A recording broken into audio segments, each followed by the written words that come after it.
resources. I've really, to be honest with you, I've enjoyed this, going back through all of my photos. I've been taking photos for a long time. So going through all those and a lot of the memories, this has really been an opportunity. And I work primarily with a pen and with a camera. And one of the nice things about working in information and education when I was with the DNR, same thing as being an outdoor writer, freelance writer, is that you meet so many people and you learn. And to me, that's really one of the fun things about what I do and what I have done. And so I really have enjoyed it immensely. So basically, I'm going to take you on a little bit of a path here to on the road, basically what I call it, to being a freelance outdoor writer.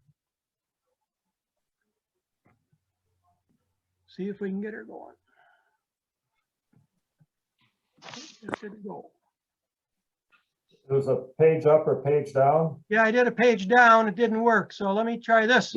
There you go. Okay, we'll try the. Basically, started out a native of Madison, and I think there was something in the water about natural resources, because on the left, this is my principal at Midvale School, who was Paul Olson.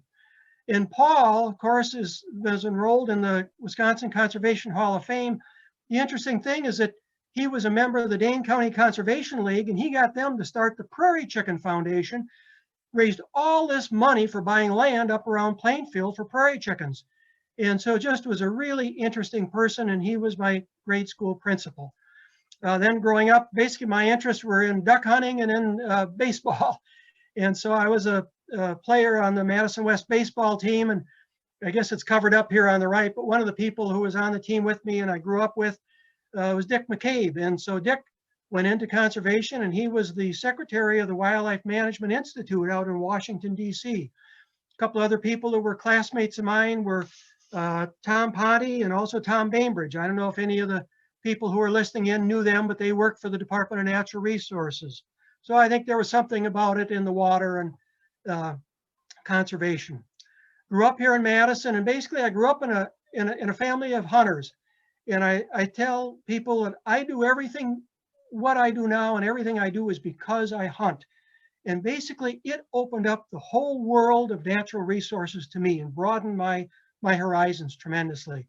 You see my dad and my uncle on the left, back prior to World War II, that they hunted ducks. They used to go out to the old Madison airport, and they would jump shoot ducks along the ditches out there when you could do that close to the airplanes. And so they were hunters. Dad went off into World War II. He was a bombardier navigator on B-24s, flew out of England. His plane was shot down. It made an emergency, was able to escape to Sweden and survived. And that's the reason that I exist. And came back home. And then my uncle was in the Navy. And on the right, I've got a photo of my dad and one of my brothers, Todd. Basically, we were hunting on the Mississippi River. Just loved being on the Mississippi River. And being there with family was just wonderful. And that's how I grew up. That button in the middle is my grandfather's hunting license in 1930. So he was a rabbit and a squirrel hunter. And back then, rather than a license, they gave him these buttons. And so that's what he wore on his coat, proved that he had a hunting license. So for me, the really instrumental part of getting into natural resources, beside the background, though, was going into graduate school. I received a Bachelor of Business Administration degree from UW-Madison. And then I went into a program that was started by Clay Shanefield. I don't know if any of you remember Clay. He used to be, he was a freelancer and wrote in the Wisconsin State Journal. He put together a program called Conservation Communications. And it was a combination of through journalism, ag journalism, and wildlife ecology. So I went in through ag journalism. So basically it helped you to get a broad background on natural resources so that you could get out and communicate about them. A lot of people went out, they wrote for newspapers, they worked for state fish and game departments and I&E and other nonprofit organizations. Well, I had a chance to, this was instrumental, and I had a chance then to talk to Clay. The lower left-hand corner of that photo, Clay is in the middle, and he was honored down on campus. He got the Wisconsin Idea Award on campus, and I got a chance to say to him, I said, I do what I do because of you, and that is true. And another person who was on my committee was Clay Shanefield, John Ross, who's on the left, and the other person was Lloyd Bostian. Lloyd now lives over in Oakwood, And I gave my PowerPoint, in fact, on Ding Darling last year over at Oakwood and to a group that Lloyd put on there. And I had the same opportunity to say, Lloyd, I do what I do because of you. And I really appreciate that program was just wonderful. One of the things that was a requirement was writing a thesis. And being a duck hunter, I decided to do one on Wisconsin waterfowl hunters. So I was putting out a questionnaire to waterfowl hunters to see what they thought about the regulations.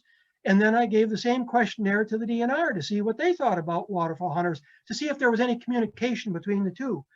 But there wasn't a list of waterfowl duck hunters. So what they did, I got permission to go to a list of Canada goose hunters who had applied for permits. And this was at the DNR in the Pyar Square building. So they set me up at a desk on the 6th floor, right where the Law Enforcement Bureau was. So I went in there and I was typing these names and addresses on a stratified random sample off of an IBM list. And so there was Harold Hetrick, and there was Bill Rollman, and there was Jim Cheesick. I think Sweet Erlinson was there. And in wildlife, John Keener was the Bureau Director of Wildlife. So basically it gave me a little indication of the Department of Natural Resources and some of the people. And I learned, but that got me started. Well, then another class that I had to have when I was in graduate school was a writing class Dick Powers taught. And I didn't know it, but well, in order to get an A in that class, you had to sell an article. Well, I didn't know it. You look at newspapers and magazines and assume they're all staff written. Well, no. Some are written by staff and some are written by freelancers. So what happened was that I got a report basically on tagging geese up at Horicon, and I wrote up an article on that, and I sold it to the Wisconsin State Journal, to Bill Stokes, who was the outdoor writer at the State Journal.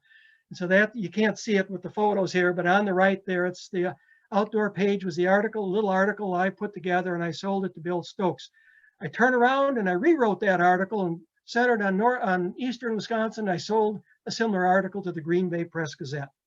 So that was my start in outdoor writing. Well, anyways, and Clay had said, you know, when you're picking classes in graduate school, it's a little different than undergraduate school. You want to decide on who you're being exposed to a little bit more so than the classes. Well, I happened to take a class that was really fortunate. It was Wildlife Ecology 318, taught by Professor Joe Hickey. Joe Hickey, of course, had been a graduate student, and he had been a student of Aldo Leopold's. And that class, 318, was the one that Leopold used to teach. And then Joe Hickey took it over when Leopold passed away. So that class to me was instrumental, just as the writing class. That was instrumental in opening up a whole world of outdoors. And basically we took a field trip up to the Leopold Shack, which is in the lower right-hand corner. You know, I grew up in Madison. I didn't know that much about Aldo Leopold.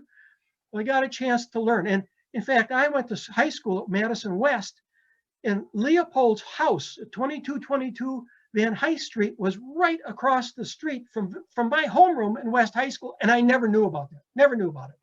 So I learned about Leopold, and I learned a lot about natural resources, and I just really, really appreciated that.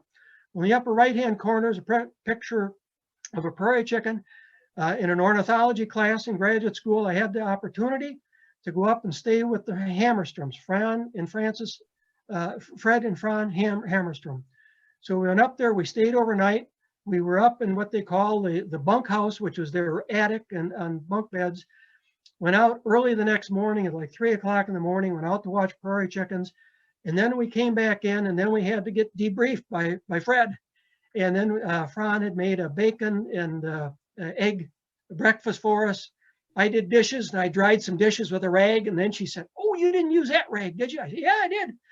Well, I think she used that rag to clean up some of the leftovers from her birds, because there was an owl flying around in the living room, and their couches were covered up with fabric. And so anyways, that was really fascinating, and it was just so interesting to me. And it just was valuable. It was just valuable in my whole background, and that's part of the reason I do what I do. So anyways, then I go on, I started to work at the Department of Natural Resources and Information and Education, started out as an LTE. And so here are some of the people. I've got a couple of photos, and I am so disappointed. I knew that Dean Twite came to your programs, would be watching this, and I wanted to show this photo with Dean, and I'm so disappointed. He passed away a month and a half ago. Dean was a hard worker. He was so good, a photographer in I&E, and such a nice person. And in fact, Lynn and I would go out to dinner with Dean and his wife Lois out to the Hilltop restaurant, and just got to be good friends. And just Dean was a wonderful person. Well, another one was Gene Rourke. Gene was in charge of the Tourism Bureau, Vacation and Travel Service. Gene was really a mentor for me, and I learned so much from Gene, and he just was just a really nice person. And of course, Gene and Joe Hickey, who I showed earlier, and Hugh Iltis were the three people who started the Wisconsin chapter of the Nature Conservancy. Really an instrumental person. And then on the right, you can see part of Wilbur Stites. Wilbur was headed up the audiovisual department. Wilbur had worked for the the Illinois Conservation Department. And he did radio programs. So the Wisconsin Conservation Department hired Wilbur to come up here to the Conservation Department, and which became the DNR. And he started basically a radio program. So he was doing the radio program, and then they started the TV program, Wisconsin Outdoors.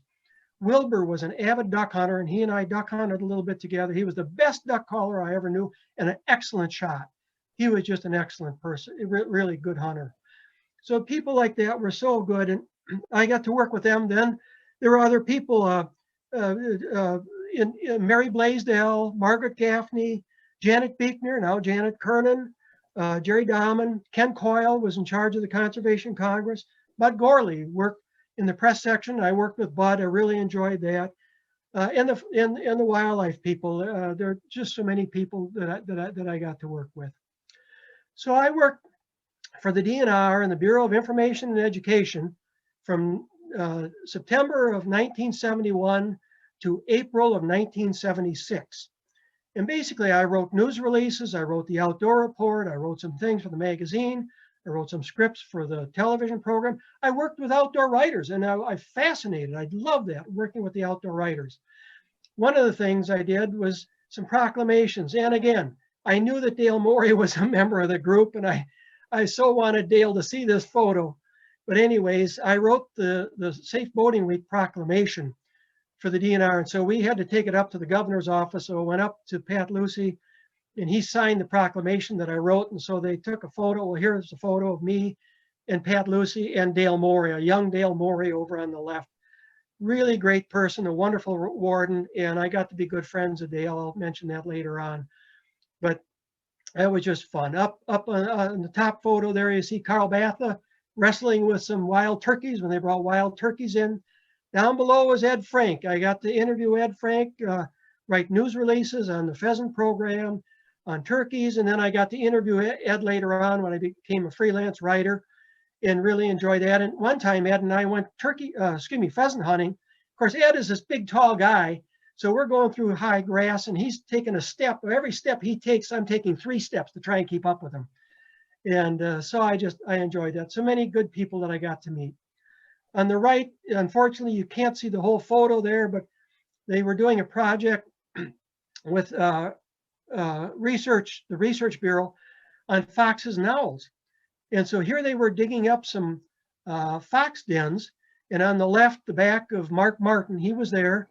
And you can see the arm. Unfortunately, you can't see the photo of Chuck Pills. Chuck is in an old, dirty suit that he's wearing that as they're digging him up. And on the right was Larry Vine. So they were digging up these fox dens and doing research. You know, I love my job. And I told Bert Loken, who was really one of my mentors, and he was in charge of I&E and administration. I said, God, I don't have to get paid to do this type of work. He said, don't let them know about that. Well, that might have been a mistake. Anyhow, I love my work. I worked, and then on April the 1st of 1976, April Fool's Day, Linda Rivitz calls me up to the 14th floor. Linda was the deputy secretary to Tony Earl. And of course, they had a big turnover after Les Boyd had been secretary. Tony Earl came in. Linda told me that my job was now out of Eau Claire. Well, we had just bought the house in Madison. Linda was pregnant with our son, Sean. My priorities are number 1, live in Madison, number 2, work for the DNR. But I really liked my work with DNR. So I moved up to DNR. Fortunately, we kept our house in Madison. So from May of 1976 to August of 1978. For 2 years, I worked as the district information officer for the West Central District. Loved my work again. Wonderful people that I worked with. Those top photos show when they brought wild turkeys, the first wild turkeys into Buffalo County. On the left, you can see Bob Cochran, who was the wildlife manager, and John Nelson. They were instrumental in bringing turkeys in. They brought these turkeys in, flew them in boxes on the Missouri Conservation Department plane. I think it went into a little town of Maxville, the airport. Took them to Bob Cochran's garage in his house. They did all the blood work, took the samples. I was in charge then of getting the outdoor writers, the news media, the television stations together, and they came out, followed the whole thing, and then we took them up and released the turkeys up in the upper right-hand corner. So that was just one of the jobs that I did. I loved, again, working with the outdoor writers. The lower left, the district director was Art Emke. Art was in fisheries earlier. He used to manage the muskie hatchery up at Woodruff. Well, Art knew that after these sewage treatment ponds, after they were emptied, they still had nutrients in them. And he says, why don't we try and stock some muskies in these sewage treatment ponds and raise them? So that we had a press tour. So sure enough, we did that. So Art is kneeling in the lower left, and some of the fisheries crew is there with him. Basically, they brought these musky fingerlings in, they put them in the sewage treatment ponds, and they raised them there.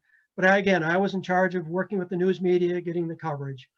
Vern Hacker is there in the middle. Vern was such an interesting guy. Twice he put on fish fries, basically. He wrote the booklet, Fine Kettle of Fish. He was out of Oshkosh, but was trying to get people to use rough fish. And so he wrote all these recipes, and it was just really neat. He was a neat guy, and it was a really interesting thing that he tried to do. Lower right shows one of the days we took off on vacation, and these guys up in Eau Claire were big cross-country skiers. I had never done that. So we took a day and we went skiing on the trail of the Birkebeiner up there at Hayward. And so you can see the back here of Elmer Sprick, who was the assistant district director. And then it was Terry Moe and Mike Warden, the only warden with the department who wasn't a warden, Terry Vallon. And so we went skiing for the day, and we went to Birkebeiner. So that was really interesting and a lot of fun. Good group. I love my work. I loved working with the outdoor writers, loved working with the public, loved working with the people up there, made really good friends. Anyways, after 2 years, though, I decided I needed to move back to Madison. Did look for some other jobs, and as a matter of fact, had an opportunity to go to work for Ducks Unlimited down in Long Grove, Illinois, editing their magazine. And I would have loved it as a duck hunter, but I could not leave Wisconsin. So basically, I found a job where I had worked as a summer student in Madison at the CUNY Mutual Insurance Group. So moved back to Madison and worked in the publications department at CUNY Mutual. So I was at CUNY Mutual for basically 18 and a half years. The last couple of years is one of their affiliates, NARCUP, the National Association for Retired Credit Union People. And there basically worked with the staff, and we had benefits for people who were 50 and over, and enjoyed my work. Again, there was a switch in management there, and new management comes in, and NARCUP wasn't the biggest money maker, and so they eliminated my job. Well, fortunately, I had started doing some freelancing. So basically, I started freelancing full-time then in the mid-1990s, and I just love it. And to be honest with you, I enjoy what I do, and I love it. So in the upper left shows you one of the things that I've done, started doing it when I was with the DNR in Eau Claire, was going to the governor's fishing opener. And so I do that every year. I go up for the governor's fishing opener, and I write about it. I get out, I fish, I write about how they work, but how they fish. But one of the things I got a chance to meet was Warren Knowles. So that picture in the upper left, the second from the left is Governor Warren Knowles. He was a wonderful person and a wonderful fisherman. You know, people who go out, then they'll get their breakfast and they go out and fish. Well, he would go out. His fishing partner is Sam Sanfilippo in the red coat on the right. Warren and Sam would go out at 12:01, right after midnight, and they'd go fishing. They were avid fishermen, really good people. And I interviewed him, and I wrote some articles on why did you start the governor's fishing opener, and all about it, and how it benefits the communities up north. So basically, I'm there this year. I think it was up at Red Cedar Lake. My son Sean is in the middle. I got to take Sean up there. And that year we had a German exchange student, Felix, on the left, who was living with us for a month. And so I got to take the boys up there and fish and really enjoyed it. It was just a fascinating experience. And for me, when I worked at DNR, I got to meet a lot of outdoor writers. People that called me on the phone I didn't know, so I got to meet them. The lower left is just from the Wisconsin Waterfowl Hunters Conference, and basically Herb Benke is getting an award there. Herb served on the Natural Resources Board for many years, was really a neat person, got to know him very well, interview him many times, and have very high respect for Herb. On the left is Peter Peshek. Peter was basically an attorney, and he was selected by the Natural Resources Board to be DNR secretary, and then he had to withdraw from that because of some of his lobbying experience. But I've gotten to know Peter very well, and have actually hunted with him, interviewed him, and a really neat guy and very good environmentalist. On the right is Jim March. Jim was a waterfowl biologist with DNR, and then was at the Southern District, and retired. And I think now Jim lives up in the La Crosse area. Upper right was Nina Leopold Bradley. I got to meet Nina Leopold Bradley, just a fantastic person.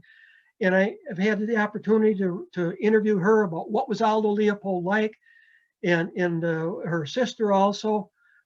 Just a neat person, and I just have had a wonderful opportunity. The people I've been able to meet.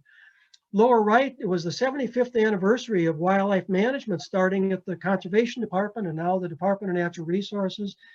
They had a get-together up at the Leopold Shack, and I took a photo there.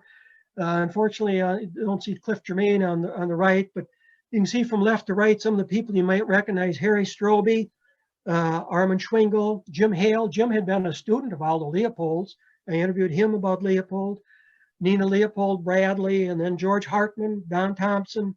Cliff Germain is on the right. I just interviewed Cliff a while ago, and I wrote an article on the 70th anniversary of the natural areas here in the state of Wisconsin. Really interesting person. And seated is Ruth Hine. So Ruth, of course, she had been in school, and basically she started the frog and toad survey at the Department of Natural Resources. Was just a really interesting person. I got to know Ruth, and just really neat people. So anyways, you know, when you're freelancing and when you're writing, you normally don't hear a lot as far as what you do and as far as any results. You write it, then you go on to another article, you go on to another, unless you got a mistake. If you make a mistake, you hear about it. So if you don't hear anything, sometimes that's good. This was an article about a field day for young duck hunters. It was interesting because John Berquist then was the wildlife manager. And John said, you know, before that article ran, we didn't have anybody signed up for it. After the article ran, we filled up. Well, it made me feel good. You know, I was actually helping somebody, helping these young hunters get into a program to learn about duck hunting.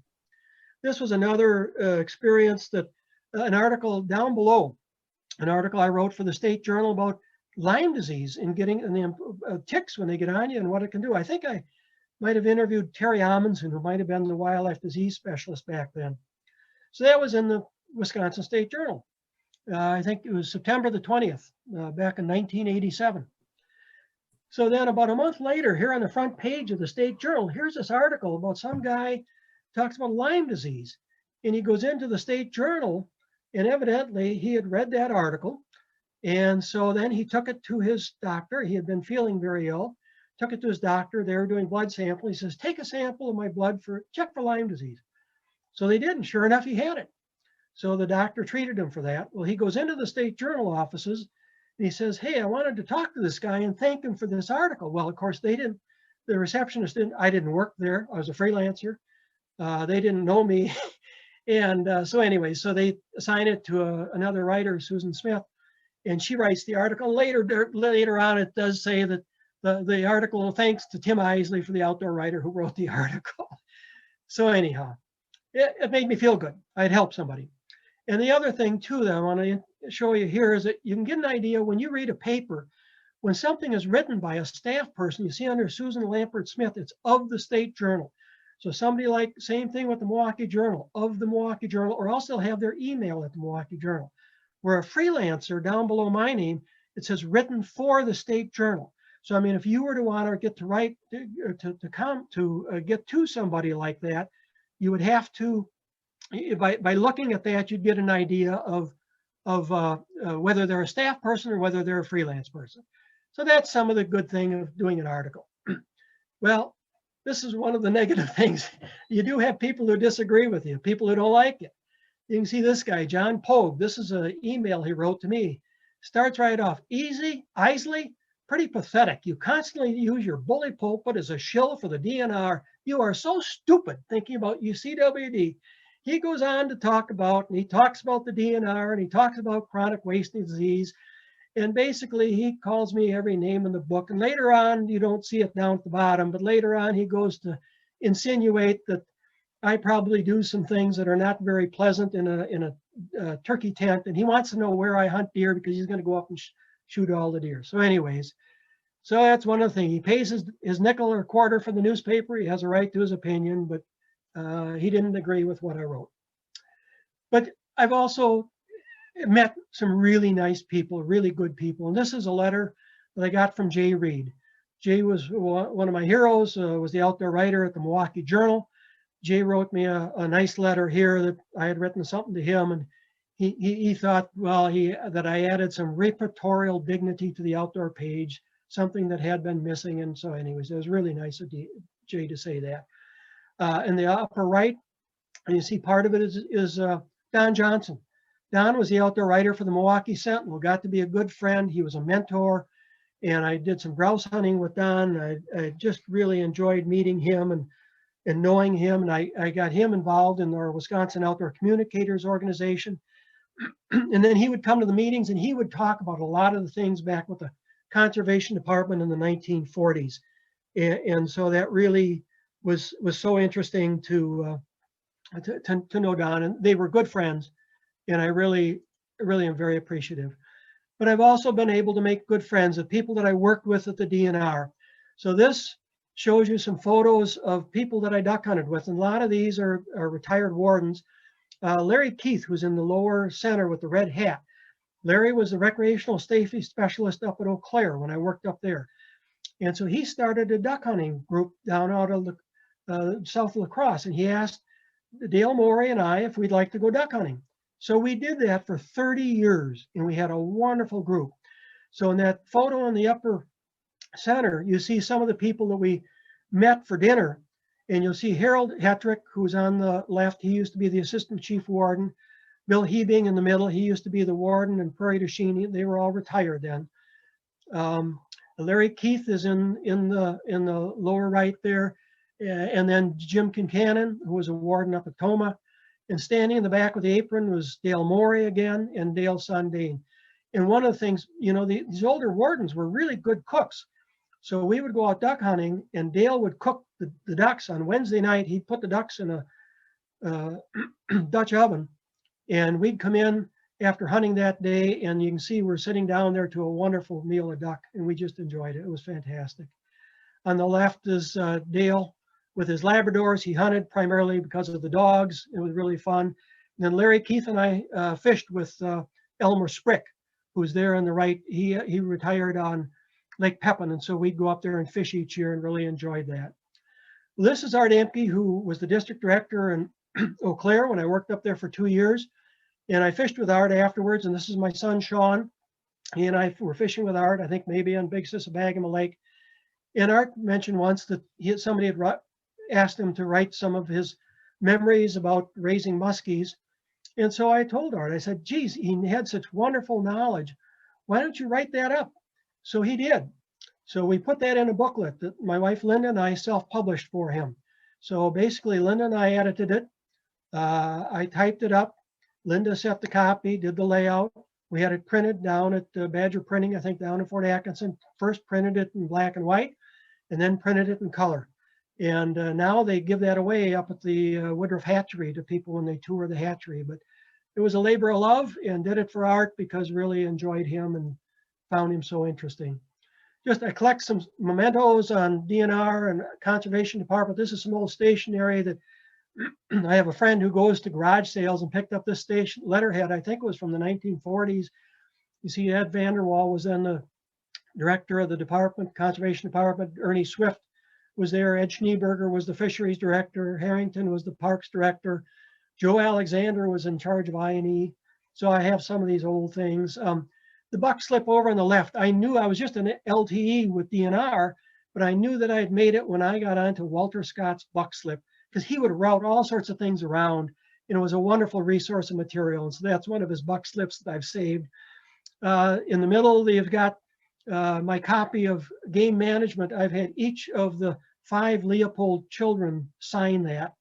And Starker was giving a lecture in Madison in about 1970. And I asked him if he'd sign it. He says, you know, I didn't write this book. I said, yeah, I know you didn't write this book. It was Aldo Leopold who wrote the book. But then each of the Leopold children have written that. And I've got also a book that my friend found in a garage sale. It was the Games Survey of the North Central States that Aldo Leopold had written, and he signed it and he gave it to Earl Oyster, who used to be a game manager in Madison, and I now have that book. So anyways, I have tried to give back. Some of the organizations, one, the Wisconsin Outdoor Communicators, we formed that in about 1977, and this was the very first board of directors. I served on that and have been a member of that and past president several times. Now Laurel Steffes is a backbone of that organization. We really appreciate Laurel's, all of her efforts. Some of these writers, Dave Otto is on the far left. He was an outdoor writer in Green Bay, and Jim Harp was in the background there. And just is a good organization of outdoor communicators. We get together usually each year.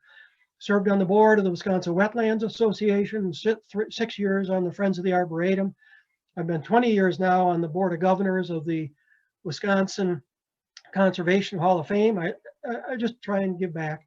And then also the Natural Resources Foundation. Over on the left, this is a photo of some of those board members. You see Marty Hinnert there, Linda Bokert, Bruce Braun, Ron Semin, good people, and who've all volunteered for good organizations.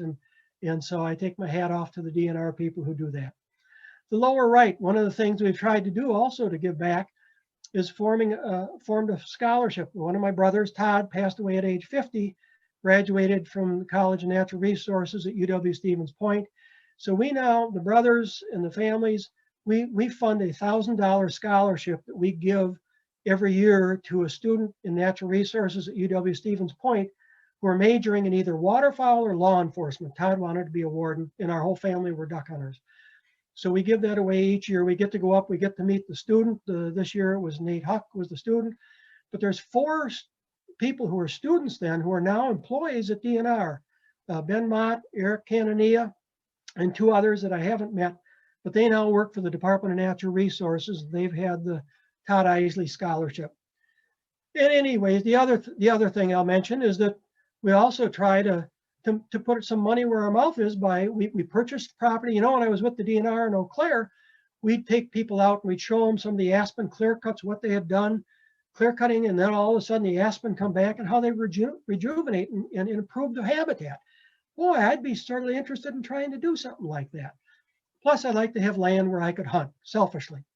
So my wife and we bought 100 acres over in Crawford County, and you see that map. We've got a prairie we put in. You see the photo from the prairie up there. It took a while, but we put in a prairie to try and add biodiversity. We try to improve the land. We want to leave it better than the way we got it. And we've done a little clear cut there on some of the aspen. And you see I have trail cameras. You see the bobcat and also a nice buck there. So we just enjoy being over there. And we're trying to improve the property. But it's 2 hours from Madison over there. And I thought, you know, it'd be sort of nice to have a place to stay over there. And yet I object to all these big McMansions that are being built in the woodlands, that are being built in the fields. We're losing our natural areas.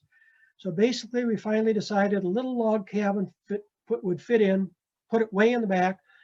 And so we did build one. We had some Mennonite family build it for us. We have no electricity and no water. We want to stay off the grid. And we heat with a wood stove. In the photo on the right, you get an idea of the inside right in the very bottom. It's sort of hidden a wood stove. We haul our water from Madison. We have a composting toilet. So basically, we want to have a small footprint on the land, and we want to leave it better than the way we got it. And usually, Linda and I go over there, and to be honest with you, we're working. We're pulling garlic mustard, we're pulling honeysuckle, and but it's a labor of love. And this is what we call our Crawford County Gothic. The 2 of us are working over there, happy as clams, and it's really good exercise. So we enjoy it, and we hope we're doing something good. So anyways, a couple of thoughts I wanted to pass along to you besides some of these things that just had to do with freelance writing. I'm a freelancer. I'm an independent contractor. So basically, I'm not an employee of the papers or the magazines that I work for. A regular employee would have insurance, get paid mileage. That I don't. I'm just working for myself. I sell the first time North American serial rights. I have the rights to that article, then I can turn around and rewrite that, sell it to somebody else. Basically, the key is you've got to find an editor. The editor is the gatekeeper. So once you get through the editor, if they're interested in it, then they'll buy the article. But you got it. The editor is the gatekeeper, and it helps to have a contract. I mean, as a freelancer selling articles to newspapers, if I want to have a check coming in, I've got to have an article going out. I've got to sell it to the editor. If you have a contract, that helps. And I had a contract for 12 years with the Wisconsin Woodland Owners to do their magazine. I pick my own topics. I do sometimes get ideas from editors. Well, as with every business, same thing with, I don't care what business you're in, personal relationships are the key. So that's the key to knowing people and getting along.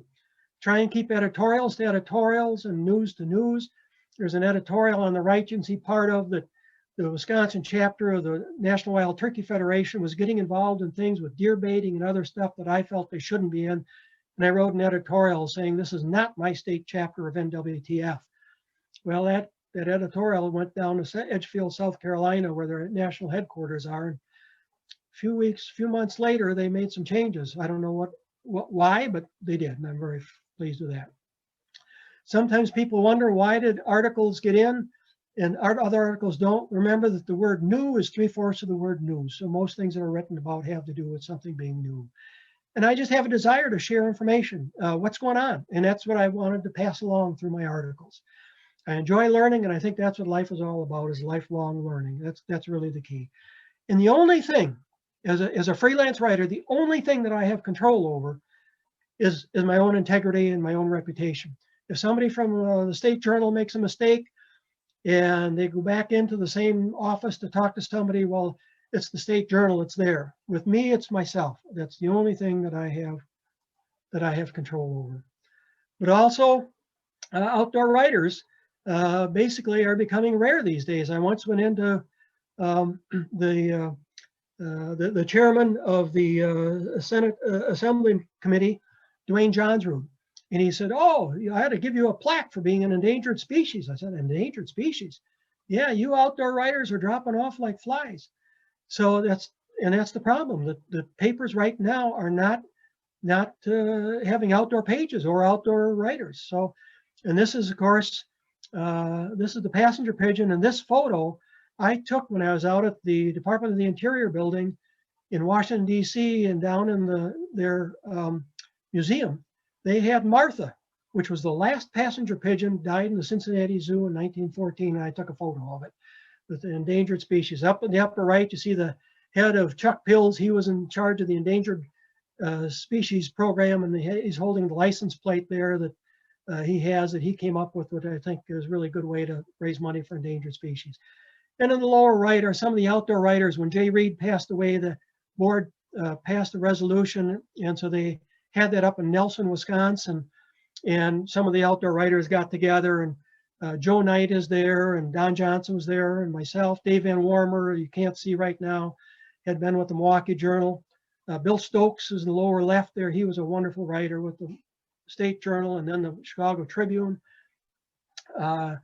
Let's see, and we've got Dave Carlson, who is an outdoor writer up in Eau Claire, and then Don Bloom, who was with the Milwaukee Journal. So I've had the opportunity to meet some really good people, and I really appreciate that. Besides articles, I sell photographs. So this is a red-breasted grosbeak photo that I took with some of the lilacs in the background. And this photo of the whooping cranes I took on a tour of Necedah National Wildlife Refuge. Beth Kienbaum was then the crane coordinator for DNR. She said, "Send me that photo, because this crane where you took it is the one that was raised there." So I did, and she looked at the leg tags, and that whooping crane on the left, you know, they brought in eggs from Patuxent, Maryland, and then they had sandhill cranes raise them. Well, this whooping crane on the left was at Necedah, It was conceived in an egg by whooping cranes on the refuge. It hatched and it survived and it became an adult. It was the first, and I think it was probably the first whooping crane to have done that naturally in Wisconsin since the 1900s. At least that's what I think. So I've donated that, a print of that, to the Natural Resources Foundation, and they put it in an auction, and that sold for $350, just a print of that. So anyways, I freelance with newspapers. You see the Milwaukee Journal over on the left, the State Journal, the Capital Times, of course, Wisconsin Outdoor News. And then the article on the right, you can only see part of, but it says this was not a job to them. So this was an article I wrote about DNR retirees who serve on the boards of directors, who volunteer with different conservation groups, to say, hey, I take my hat off to what you guys do. And also, of course, written for magazines. The one on the left was the Conservation Bulletin. Was basically not as a freelancer, but when I worked for DNR, Neiman Hovland was the editor of the Conservation Bulletin back then. He said it was the first one that he basically put an article by the same author on the cover article, first article in that issue, because I did an article on sportsman wildlife's best friends, how people who hunt and fish had paid licenses, fees, taxes, all that. And that was on for National Hunting and Fishing Day. I was the National Hunting and Fishing Day coordinator for the DNR. And then the next one I did was after they dedicated the McKenzie Center up at Poinette. And I did an article on that, and he did that as the first article in that issue. So anyways, that was the Conservation Bulletin. The Drumming Log was a newsletter that I did for the Rough Grouse Society. Started in Madison, and then it went statewide, and then it went regional, and then it went nationwide. So I was talking to the biologists at all the different state fish and game agencies. And these are some of the magazines that I've written for and sold articles to. Down in the lower left is Woodland Management. For 12 years, I edited that magazine, and I'm convinced that the future of wildlife in this state is based on how the private landowner manages their land. And so I felt good about doing the work there and trying to get information on management. Some of the things I wanted to pass along, some of my thoughts on the Natural Resources Board and the DNR. I really like the concept of the Natural Resources Board, having a citizen organization, keep it far removed from politics. It really is good. So I'm a big backer of the Natural Resources Board. I've gone to different committee hearings in the legislature, and I hear some of these people say, we should make the rules. We're the ones that are elected, not the bureaucrats. I say baloney to that. They don't know much about natural resources. So I really like the board. But I really like the Missouri system. There, the governor appoints 4 members and only 2 can be of the same party. I think we could do that here in Wisconsin. You could have 3 and 3, so that you have 2 different parties represented, because when you got a board of all one party and the legislature has to approve the regulations, if it's Democrats and it's a Republican legislature, they drag their teeth, they drag their heels. So it'd really be good to have both on the same thing. We need to have Minnesota's, what they have, the Clean Water Land Legacy Amendment, where they increased the sales tax for the Minnesota Legacy Fund. I think that's great. I don't like the militarism that's creeping into the DNR. In law enforcement now, you got lieutenants, you got sergeants. Used to be the Madison area conservation warden, the assistant chief conservation warden. I don't like the militarism creeping in. I think there's too much emphasis on deer and wolves right now, not enough on non-game threatened species or clean water. I really believe as an outdoors person in getting the lead out. I won't buy any more lead bullets, lead shot shells, lead sinkers. I think we need to do away with lead. If I, as a sportsman, have something to do with putting lead in the environment, I take responsibility for that. What the department did in chronic wasting disease in 2002, the efforts were progressive. They were really good. Now the department is just treading water. Of course, a lot of that, the legislature took away things like Ernebuck, but I really think they need to do more on chronic wasting disease. And the only good thing I think that came out of the Deer Czar was the DMAP program, getting assistance to private landowners. You could always do that. When I first bought my property, I called the DNR wildlife manager, the DNR forester, asked them to come out and walk the property with me. I took notes. I still have those notes today, but they formalized that, which was good. I think we need to stop baiting deer, shooting over bait. I don't like the contests. Any of these bars and places that have a contest to pay for who shoots the most coyotes, the most rabbits. I think it's really bad, and it's bad for hunting. I've also seen both sides, representing the DNR as a public information officer, and then being a freelance writer trying to get information for DNR. When I was a public information officer, I used to say it was sort of like a fly fisherman putting the fly out on the water, trying to get the news media to bite, to interview our people and to write about those programs. Now I'm trying to get information out of the DNR. And so I've seen it from both sides. And I can tell you, there's a lot of emails that I'm seeing right now from outdoor writers around the state who are having a tough time getting information out of the DNR. It's a different environment right now. Laurel, we need you back there. And I do everything because I hunt. I'm concerned about the image of hunters and hunting. A Montana official once said, people are not necessarily concerned with the fact that we hunt, but rather how we hunt. And I think that person could have said, how we represent ourselves as hunters to the public, because I think that's the key. And this is shows my concern that basically outdoor ethics really make a difference. But if you look at who's anti-hunting, well, we don't know, but I think a fair guess would be members of PETA. So they don't publish their membership numbers, but they got a little over 6 million members, they thought. So those are people who are anti-hunting. So then we've got about 13 million people here in the middle who are hunters, and they're for hunting. But you look at the number of people who vote. 159 million ballots were cast in the last presidential election. These are people who can vote. And so if things come up, they don't like what they see because of the way people conduct themselves outdoors and hunting. These are people who can vote on things to do away with hunting. So it's people we need to be concerned about. And that's one of the reasons I became an instructor on the Conservation Leaders for Tomorrow. Scott Craven started that here in Madison as the Wisconsin Student Hunter Project to get the information out on what hunters have done, but to train people who are hunters. As I wind down here, just a couple of things. One, as a freelancer, I can do some things. This was an ad we took out when Scott Walker was running for governor the last time. And basically, I thought, and many people signing that ad down below, many DNR retirees, that it'd be better to have a different person in charge of the state and to make changes in the DNR. So I could sign that if I was a reporter for the Milwaukee Journal or the State Journal, I couldn't put my name on there. You'd have to not do that. I try and keep arm's length from things, but on the other hand, I also try and express my opinions when I can. And also, when I was doing articles for the Capital Times, there used to be a reporter who would, every time there was a problem or somebody violated the law, it was a front page article. Well, I got tired because there's people doing good things and they weren't written about. So every first article of every year, I wrote about two who care.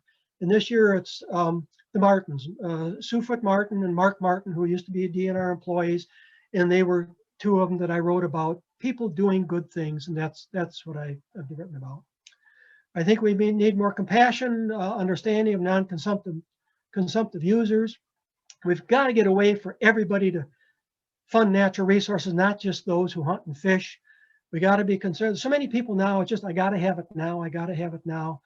Rather than just lip service, we need education, a clean environment, and a daily paper, an independent daily newspaper. I think that's really important.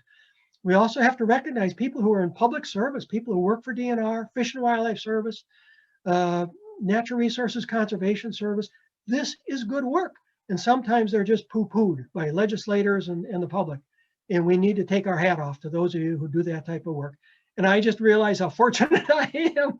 And I got a picture there of our son, Sean, and my wife, Linda.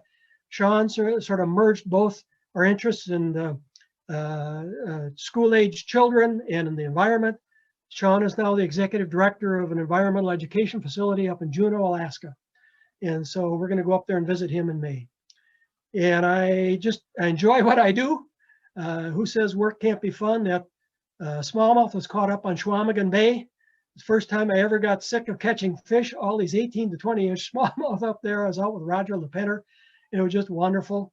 Shooting a turkey on my own property, it was just wonderful, a great experience. And when I shoot a turkey, we clean it and put it in the freezer, bring it home, and we have a wild turkey on Thanksgiving Day. And that bird that's in the roasting pot down below, it's being eyed by a couple of my turkey decoys, but it's going to go in the oven. We're going to have that. And just lastly here, just one of the things as being an outdoor writer, I get to see things I learned that some of those Leopold papers were on file in the in the UW library. And this on the left, that is the handwritten copy of Great Possessions that Aldo Leopold wrote about for the Sand County Almanac. And I got to hold that. I had gloves on to hold that and see that original copy. And then the type copy is on the right. And so I got to read that, and you can see where he made some changes there. And that's just neat. And so Ding Darling is one of my conservation heroes, and I give presentations on that. I gave that to your organization a couple of years ago. But basically what he wrote then in the cartoons in the 30s and 40s, it was true then, it's true today. And you can see the bottom of this one: as land goes, so goes man. And that's so true. A few lessons in life just to leave you with. Keep your wind at your back unless you're a deer, because that's the way they make their living. When making a decision and a coin toss, always pick tails. And that I found out when I was too young to hunt, but I was with my dad and a neighbor, Earl Krieger, and a goose came over and they both shot at the same time. Who was going to take the goose home? Earl said, I'll flip a coin. Dad said heads. It was tails. Earl took the goose home. And every time I have to pick a coin, and if you ever watch the football games when they flip a coin, pick tails. It'll work out for you. Football coach Lou Holtz, I saw a video he did called Do the Right Thing. And I think that's so important. I think it's good advice for all of us to follow. Physical exercise is good for you. I really believe you got to keep physically fit, mentally engaged. Good friends are priceless. I am so fortunate, and being happy is more important than making money. And that is the tail end of my presentation. If you have questions, you have time, I'm happy to take them. Otherwise, if people want to mail me questions, timeisley@gmail.com is my email address. I take my hat off to all of you who have worked in natural resources. You do good work, and we really need good public servants. And I thank you for that. All done. That's really a wonderful.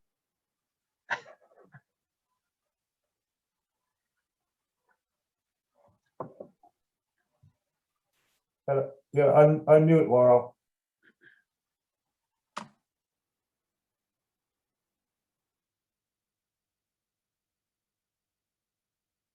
Should be on the bottom of your screen, left corner.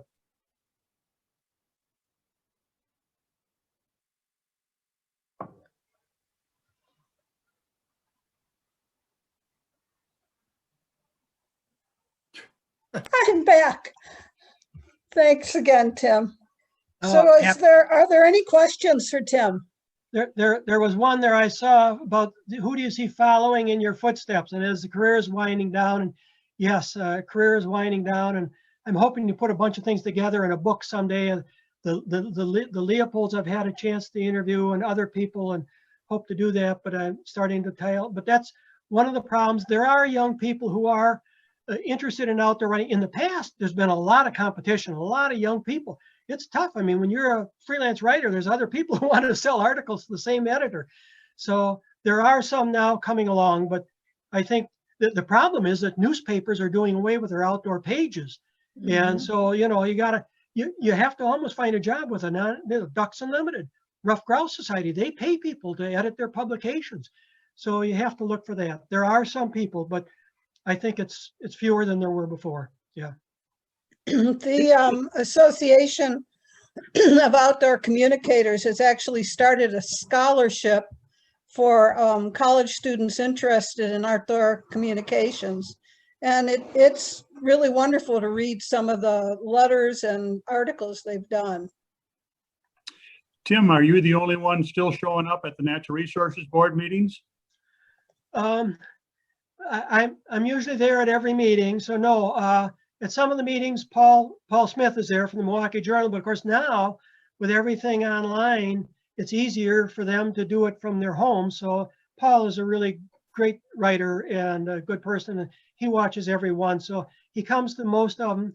And then Todd with the Associated Press usually shows up, but otherwise, it used to be when I was with DNR, Quincy Dadisman, Dick Keenitz, Don Johnson, Jay Reed wouldn't so much, but they were always there, yeah. And of course, now a lot of people can do it online. So I don't know how many people are doing it online, but you learn more by being there in person. You pick up things. And so it's very valuable. Anytime I can be there in person, I will.